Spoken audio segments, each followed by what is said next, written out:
बनेश्वराला भजल्यानंतर आई पद्मावतीकडे यावं, तिच्या चरणावर मस्तक ठेवावं आणि तिला सांगावं आम्ही जे त्याला सांगितलंय हे त्याच्यापर्यंत पोहोचवायचं काम तुझं, हो की नाही?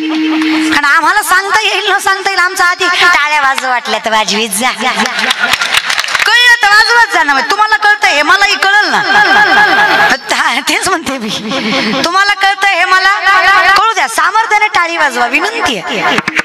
वाटलं ना, पटलं ना, वाट बघू नका शेजारच्याची, कवा ती वाजवल पुन्हा मी वाजवतो, नाही. आनंद, फील द मोमेंट, प्रत्येक क्षण जगा. माझ्या आनंदानं सांगतो तुम्हाला, हे तुमचं माहेर आहे. जगाच्या मालकाचं दार म्हणजे कीर्तनाची जागा, म्हणजे जिथे कीर्तनाची जागा तिथे पांडुरंग उभा. कीर्तन चांग, कीर्तन चांग होयांग हरी रूप. ज्या क्षणी कीर्तन चालू झालं जगाचा मालक की तो उपस्थिती नोंदवतो अशी संतांची वाच्यता आहे. त्याच्यामुळे अर्थात ती सत्य असावी. पण जगाच्या मालकाच्या दारात बसलात म्हणजे माहेरात बसलात. माहेर म्हणजे स्वातंत्र्य, सासर म्हणजे पारतंत्र्य, है की नाही? माहेरी 9 वाजेपर्यंत जरी झोपलात तरी माय म्हणते, माय झोपू दे, जिथं उठावंच लागतंय हिथं तरी झोप होती, माय म्हणते. तुम्ही सासरी झोपा बरं, दिवस उजळायच्या नंतर थोडा जरी उशीर झाला तरी लगेच सासू म्हणते, मला तर पटलीच नव्हती, ह्यालाच लय वाट लागली होती, ह्यालाच करून आणली, मी नगच म्हणत होते हे असलं. म्हणतात ना, तर काय करावं त्याला. खरंय ते खरंय, स्वातंत्र्य आणि पारतंत्र्यामध्ये फरक आहे. अगदी तसं संत सांगतात, वाळवंट आमचं स्वातंत्र्य आणि हे संसारिक उदरनिर्वाह आमचं पारतंत्र्य. अख्ख्या जीवाला कंटाळून जेव्हा आम्ही पंढरीची वारी करून वाळवंटात येतो ते आमचं माहेर आहे. जाऊ देवाची या गावा, देव देईल विसावा, देवा सांगू सुख दुःख, देव निवारील भूक. जिथे आम्हाला काहीच चिंता न करता सांगायचं सामर्थ्य मिळालं ते आमचं माहेर आहे. जनाई सांगते बरं का माझ्यासाठी, ग बाई बाई जाते ग माहीरा ग बाई, जाते ग माहीरा ग बाई, जाते ग माहीरा बाई बाई, जाते ग माहीरा बाई बाई, जाते ग माहीरा बाई बाई बाई बाई.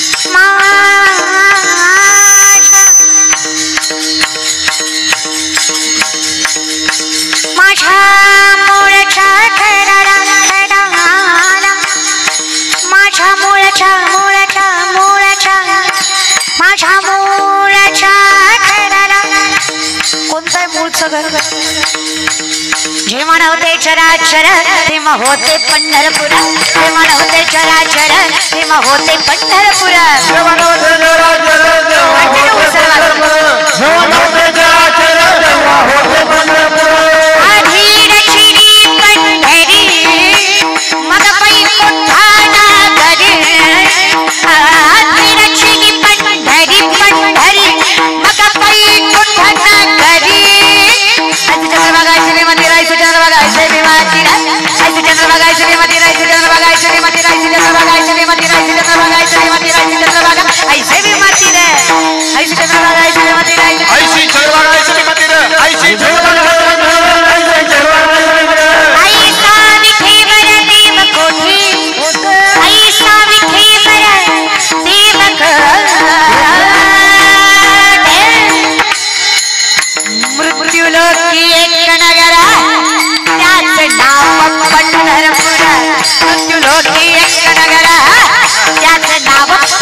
तुम्ही संत माय बाप एवढा उपकार करा, तुम्ही संत माय बाप एवढा उपकार करा, तुम्ही संत माय बाप एवढा उपकार करा. मदतीला बघिता खवा दिनाचा सोयरा, या मदतीला बघिता खवा दिनाचा सोयरा. तुम्ही संत माय बाप एवढा उपकार करा, तुम्ही संत माय बाप एवढा उपकार करा, तुम्ही संत माय बाप एवढा उपकार करा, तुम्ही संत माय बाप एवढा उपकार करा. कुठं न्या मदत येतं बरी, कुठं न्या माझ्या मुळच्या घराला माझ्या मुळच्या घराला घराला घराला माझ्या मुळच्या माझ्या मुळच्या माझ्या मुळच्या माझ्या मुळच्या माझ्या मुळच्या माझ्या मुळच्या माझ्या मुळच्या माझ्या मुळच्या माझ्या मुळच्या घराला माझ्या मुळच्या घराला माझ्या मुळच्या घराला माझ्या मुळच्या घराला माझ्या मुळच्या घराला ग बाई ग बाई ग बाई काहीच कळत नाही माझंच मला कळेना झालंय ग बाई जाते ग माहेराला ग बाई जाते ग माहेराला ग बाई बाई बाई बाई बाई बाई जाते ग जाते ग जाते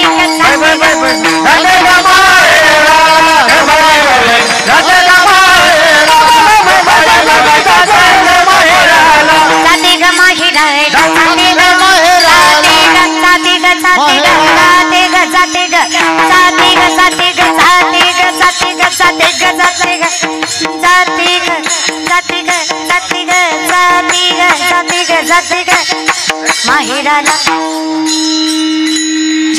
माहेराला महाराज ग बाई जाते ग माहेराला कोणतं माहेर आहे माझ्यासाठी हे ग विठाबाई नाहीच वर्णन आहे माझे पंढरीचे आई एक एक विठाबाई माझे पंढरीचे आई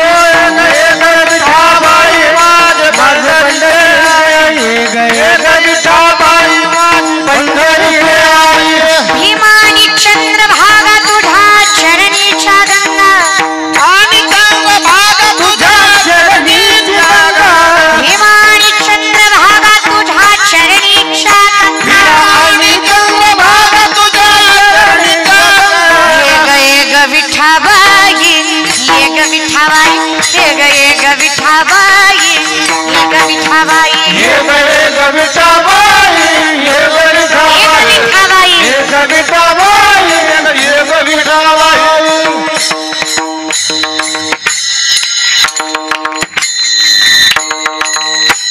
देवा जिथं मी स्थिरावते ना ते माझं माहेर जिथे उभा राहावं आणि मला चारही मुक्त्या साधायची गरज पडू नये देवाची हे माऊलींचं वर्णन वेगळं आहे बरं का भगवंताच्या दारात उभा राहिल्यावर चार मुक्त्या साधतात असं नाहीये वर्णन ते म्हणतात भगवंताच्या दारात क्षणभर स्थिर उभे राहा उभा याचा अर्थ दोन पायावर उभा असं नाही सावध उभा याचा अर्थ विश्वास आहे स्थिर स्टेबिलिटी म्हणजे मंथोनी नवनीता तैसे घे अनंता माया व्यर्थ कथा सांगली जिथे जगाच्या मालकाच्या दारात जावं आणि मी त्याला सामर्थ्याने सांगावं घालोन या भार राहिलो निश्चिंती निर्विले संत विठोबास तेव्हा कुठं ते माझं माहेर जसं आई बापावर विश्वास आहे ना काही झालं सगळे साथ सोडतील पण हे सोडणार तसा विठेवरच्या मालकावर विश्वास आहे माझ्या विठोबाचा कैसा प्रेम भाव आपणची देव होय गुरु सगळं काही होतोस रे विठ्ठला माऊली म्हणतात तू गुरुबंधू पिता तू आमची इष्ट देवता तूही सदा रक्षिता आपदी मोते गुरु बंधू माय बाप सगळं काही तूच आहेस कुलदैवत इष्ट देवता सगळं काही तूच आहेस कारण मला माहित आहे अवतार कुठलाही असू दे तो तूच आहेस जो माझ्या रक्षणासाठी सामर्थ्याने माझ्या संकटामध्ये उभा राहतोयस ज्ञात आहे मला माहित आहे साधा वया भक्ती का नाही लाज धरीत माझा विठेवरचा मालक काही झालं स्वतःचं भक्ताच्या रक्षणाचं वचन कधी विसरत नाही पितामहा भीष्माने वचन दिलं कृष्णाला काही झालं देवा तू शस्त्र उचलायचा नाही उपदेश करायचं काम करायचं शस्त्राला हातही लावायचा नाही हा नियम पाळ तर उभा राहा त्या अर्जुनाच्या पाठीशी भगवंताने सांगावं पितामह काही झालं शस्त्र उचलणार नाही अर्जुनाच्या रथाचा पाय गेला बाणावर बाण अर्जुनाला कवरवांनी मारला देवाला सहन झालं नाही भक्तावर अन्याय झाला देवानं सुदर्शन चक्र फिरवलं भीष्माने विचारलं देव आहेस ना रे परमात्मा असून वचन मोडलं भगवंताने सांगावं स्वतःचं वचन मोडेल पण डोळ्या देखत भक्तावर झाला अन्याय कधी सहन करणार नाही हे सगळ्यात मोठं वचन आहे माझं सगळ्यात मोठं वचन आहे भक्ता राखे पायाशी दुर्जनाशी एवढा जर सामर्थ्यवंत माझा मालक आहे राजयाची कांता काय भीक मागे मनाची या जोगे पाहिजे तर मिळणार आहे ना पण कुठं मिळणार आहे तिच्या दारात जिथे सामर्थ्याने आम्हाला स्थिरावायची मग एक सासरवाशीण बाई आहे बिचारी नदीवर धुणं धुवायला गेली हातानं घरचं तोंडानं गावचं धुणं धुत होती आपलं धुणं धुत होती हो धुणं धुत होती आणि धुणं धुता धुता धुता धुता रडायला लागली. शेजारी दुसरी एक बसली होती, धुणं धुवायला, गावातलीच होती. काय झालं ग म्हणे माय रडायला? काय सांगू म्हणली, काय सांगू म्हटली, काय काय काय कसं सांगू? ती म्हणली सांग तोंडानं. कशी सांगते आता, सांग बाई, एवढं रडायला काय झालं? काही नाही म्हटली, फार त्रास आहे म्हटलं. काय झालं? आई बापाने मोठं घर म्हणून लग्न करून दिलं. काही नाही म्हटली, मोठं घर पोकळ वासा पुढचं तुम्हाला माहित आहे महाराज, कशाला उगीच नको बाई, फारच त्रास आहे. काय झालं म्हणे? काय म्हणे, काय तो सासरा, काय ती सासू, काय ती नणंद, काय ती जाऊ, सगळ्यांनी त्रास दिला, सगळ्यांनी त्रास द्यायचा पांग फेडून घेतलं. सगळं सहन केलं असतं, सगळं एका पायावर सहन केलं असतं.